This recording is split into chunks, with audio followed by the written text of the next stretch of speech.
केंद्रीय मंत्री मनोहर लाल खट्टर पहुंचे हैं और मनीषा मामले को लेकर उनसे बातचीत करेंगे कि क्या कुछ वो कहना चाहेंगे। हालांकि सीबीआई जांच जो है वो अब होनी है। जिस विषय की बात आप कर रहे हैं उस विषय पर हरियाणा सरकार बहुत गंभीर है।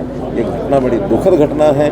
इस प्रकार की घटनाओं को एक चैलेंज के रूप में लेना ही चाहिए, लेकिन चूँकि एक दुर्घटना है वो उस घटना में एक मृत शरीर का जैसा पोस्टमार्टम होता है, जैसा उसके पुलिस के द्वारा छानबीन होती है, उन सब बातों को लेकर के ठीक ट्रैक पर चीज़ें चल रही हैं। परिवार की संतुष्टि के लिए पोस्टमार्टम पहले हुआ तो उनका दोबारा कराना, दोबारा भी हुआ। बाद में यह आया कि नहीं एम्स में तीसरी बार कराया जाए तो तीसरी बार के लिए भी सरकार तैयार हो गई कि हम कराएंगे। बॉडी वहाँ भेज करके उसका विसरा लिया गया है और उसका पोस्टमार्टम आएगा। जहाँ तक जांच का विषय है, हरियाणा पुलिस जांच अच्छी प्रकार से कर रही थी, कर भी रही है। उन्होंने कुछ चीज़ें सूत्र ढूंढे हैं, फिर भी परिवार के लोगों ने कहा कि नहीं हमको सीबीआई से जांच करानी है। हमें किसी प्रकार की आपत्ति नहीं है कि जिस बढ़िया से बढ़िया एजेंसी से जांच करवाने के लिए तैयार हैं, हम उस एजेंसी को जांच देने के लिए तैयार हैं। क्योंकि ये झगड़ा अगर कोई किसी प्रकार का कल्प्रिट कोई निकलेगा भी तो लोकल निकलेगा। इसमें सरकार का या सरकारी पक्ष का, सरकारी पार्टी का ऐसा कोई रोल नहीं है। आखिर हम चाहते हैं दोषी कोई भी उसको सख्त से सख्त सजा मिले, ये सरकार का मुख्य काम होता है। उस नाते से सरकार अपना काम कर रही है। विपक्ष केवल राजनीति करने के लिए इस प्रकार का रूल कर है। करनाल में नेशनल स्पेस डे मनाया जा रहा है। राष्ट्रीय अंतरिक्ष दिवस का एक कार्यक्रम जो है वो आयोजित किया गया है। केंद्रीय मंत्री मनोहर लाल खट्टर करनाल पहुंचे हैं और आप देख सकते हैं कि जो बच्चे हैं वो यहाँ पर पहुंचे और उन्हें एक तस्वीर भी देते हुए नजर आ रहे हैं। इसके साथ साथ बहुत सारे बच्चों को जो है ये भी आप देख सकते हैं कि यहाँ पर फिलहाल उनका जो ऑटोग्राफ है, जो उनका साइन है, वो इस तस्वीर पर लेते हुए नजर आ रहे हैं। इसके साथ ही बहुत सारे ऐसे बच्चे हैं जिन्होंने अलग अलग जो प्रतिभाएं हैं उसमें भाग लिया और साथ साथ सभी बच्चों को सर्टिफिकेट जो है वो दिया जा रहा है। देख सकते हैं करनाल की अलग अलग स्कूल के ये बच्चे हैं। करनाल में आज 23 अगस्त को डॉक्टर मंगल सेन ऑडिटोरियम में राष्ट्रीय अंतरिक्ष दिवस समारोह का जो आयोजन है वो किया गया है। केंद्रीय ऊर्जा, आवासन एवं शहरी मामले मंत्री मनोहर लाल खट्टर और शिक्षा मंत्री महिपाल ढांडा इस समारोह में पहुंचे और फिलहाल जो तमाम जो प्रशासन है और जो भाजपा के नेता हैं उनकी तरफ से उनका स्वागत भी यहां पर किया गया था। जानकारी के अनुसार राष्ट्रीय अंतरिक्ष दिवस भारत के अंतरिक्ष मिशनों और वैज्ञानिक उपलब्धियों को याद करने के लिए हर साल मनाया जाता है। इसका उद्देश्य है युवाओं में विज्ञान और तकनीकी के प्रति रुचि पैदा करना। तो जानकारी हुई है कि 23 अगस्त ये राष्ट्रीय अंतरिक्ष दिवस इस नाते से देश में मनाया जाने लगा है। आज तीसरा अंतरिक्ष दिवस था क्योंकि 2023 में 23 अगस्त 2023 चंद्रयान 3 जो है वो चांद के ऊपर उतरा था। विक्रम जो लैंडर है वो चांद के ऊपर उतरा और उसी बात को याद रखते हुए हमारे देश की नई पीढ़ी को स्पेस के बारे में, अंतरिक्ष के बारे में जानकारी मिले कि आखिर अंतरिक्ष का कितना बड़ा रोल है और कितना बड़ा स्कोप है, उस सारे की जानकारी देने के लिए स्कूल के विद्यार्थियों को, कॉलेज के विद्यार्थियों को या जो वैज्ञानिक हैं वो सब इस दिन बैठ करके कोई विचार विमर्श करें। सबकी जानकारी बढ़ती है और आज के हमारे सामान्य जीवन में, चाहे हमारा एग्रीकल्चर हो, चाहे हमारा हेल्थ हो, चाहे हमारे इंफ्रास्ट्रक्चर हो या अन्य जो चीज़ें हैं, खास करके माइनिंग है। जैसे आज बताया गया कि जो सरस्वती का मार्ग है वो अंतरिक्ष के इन फोटोग्राफी के माध्यम से ही हमको ये पता लगा कि जो कभी एक बड़ी नदी, ऐतिहासिक नदी सरस्वती नदी हरियाणा के अंदर से बह के निकलती थी और वो सब एक सैटेलाइट के माध्यम से सारे पिक्चर्स ध्यान में आए। तो बहुत बड़ा सामान्य जीवन में, हमारे दैनंदिन जीवन में भी अंतरिक्ष की इस विद्या का बहुत बड़ा एक रोल है।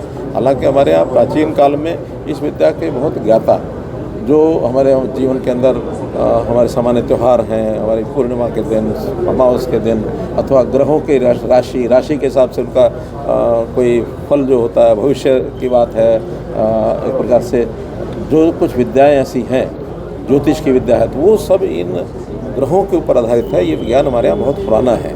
हमारे यहाँ तो सालों पहले बता दिया जाता कि फलां दिन फलां समय पर ग्रहण लगेगा, सूर्य ग्रहण लगेगा, चंद्र ग्रहण लगेगा। तो ऐसी सारी विद्या से हमारा समाज बहुत उपकृत था। लेकिन कालांतर में कुछ समय ऐसा निकला कि जब ये जो ज्ञान है ये हम उस एक पीढ़ी के बाद नई पीढ़ी तक पहुंचाने में असफल रहे। हमारा देश जो है पराधीन हो गया। लेकिन आज विज्ञान के माध्यम से फिर से नए सिरे से भारत के अंदर वैज्ञानिक अच्छा काम कर रहे हैं और ये सब वैज्ञानिकों के काम करने से दुनिया में बहुत बड़ा योगदान इनका हो रहा है। आज के इस अवसर पर विज्ञान जगत को हमारे विज्ञान के छात्रों को मैं सबको बहुत बहुत शुभकामनाएं बधाई देता हूँ। कल विधानसभा कांग्रेस ने नहीं चलने दी, कल विधानसभा कांग्रेस ने नहीं चलने दी कानून व्यवस्था के नाम पे, क्या कहेंगे? देखिए, पहली बात तो ये है कि जैसे केंद्र में इस बार संसद को बिल्कुल विपक्ष ने चलने नहीं दिया और ऐसे ऐसे मुद्दे जो वास्तव में तो उनको सब समझ है और उनके ही खड़े किए हुए मुद्दे हैं, उन्हीं के विपरीत वो बातें जाने वाली हैं, लेकिन उस चीज़ को न समझते हुए, न समझने के कारण से उन्होंने जैसा व्यवधान पूरा महीना भर केंद्र में लोकसभा या राज्यसभा को नहीं चलने दिया और उन्हीं विपक्षी दलों के आगे जो मित्र दल हैं या वो स्वयं दल हैं, उनको एक आभास हुआ कि शायद सदन को न चलने देने से कोई लाभ होगा। मैं दावे से कहता हूं कि सदन में इस प्रकार के व्यवहार से, चाहे उन्होंने लोकसभा राज्यसभा में किया, चाहे विधानसभा में ये करेंगे, निश्चित रूप से जनता उनको सबक सिखाएगी आगे आने वाले समय में। बिहार में और यादव के साथ मिलकर और इलेक्शन भी हैं और कई आरोप भी सरकार पर। मैंने पहले भी हमेशा कहा है, लोकतंत्र में ये सब पार्टियां अपने अपने तरीके से प्रचार करती हैं, प्रचार करना चाहिए, उसमें हमें कोई आपत्ति नहीं है। कोई एक यात्रा नहीं 10 करें, जितने लोग हैं सब करें, और यात्राएं वो भी करते हैं, हम भी करते हैं। विषय तो है जनता को जागरूक करना, जनता के सामने पक्ष रखना। अपना अपना पक्ष सब रखते हैं, जनता जो ठीक समझती है उसको करती है।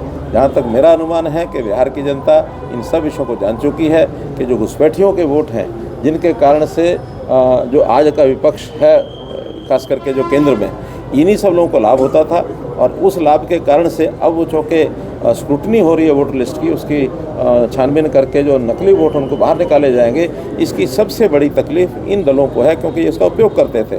कहावत है कि उल्टा चोर को तो अलग डांट नहीं, चोर मचाए शोर।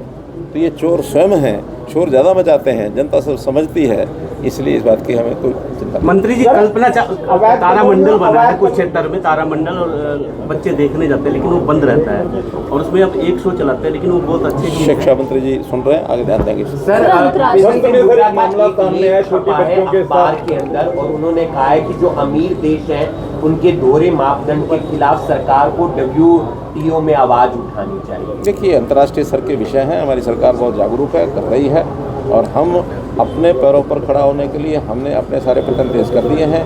हमने वोकल फॉर लोकल कहा है, और वोकल फॉर लोकल ही नहीं, लोकल फॉर ग्लोबल ये भी कह दिया, ताकि हम तो दुनिया में अपना माल बेचेंगे, अपना सामान बेचेंगे। हमको बहुत इन बातों की चिंता नहीं है कि हमारे बारे में दूसरा क्या सोचता, हम अपने बारे में ठीक सोचें, दुनिया हमारे बारे में अपने ठीक सोचेगी, चिंता नहीं। फिलहाल तस्वीरें आपने देखी हरियाणा के करनाल से, और करनाल में आज करनाल के मंगल सेन ऑडिटोरियम में पहुंचते हैं केंद्रीय मंत्री मनोहर लाल खट्टर और शिक्षा मंत्री महिपाल ढांडा। और आप देख सकते हैं कि नेशनल स्पेस डे जो है वो मनाया गया। बहुत सारे बच्चों को प्रतियोगिताओं के बाद जो उन्हें इनाम भी दिया गया है, सर्टिफिकेट भी दिया गया है, और मनीषा के मुद्दे को लेकर भी जो केंद्रीय मंत्री हैं, पूर्व मुख्यमंत्री हैं मनोहर लाल खट्टर, वो खुलकर बोलते हुए नजर आए कि इसमें सरकार का कोई लेना देना नहीं है। अगर कोई कल्प्रिट होगा भी तो शायद वो कोई लोकल होगा। तस्वीरें हरियाणा के करनाल से है। मैं आरती सोगिया मनगोड़ के साथ जनता ब्रेकिंग न्यूज़। धन्यवाद।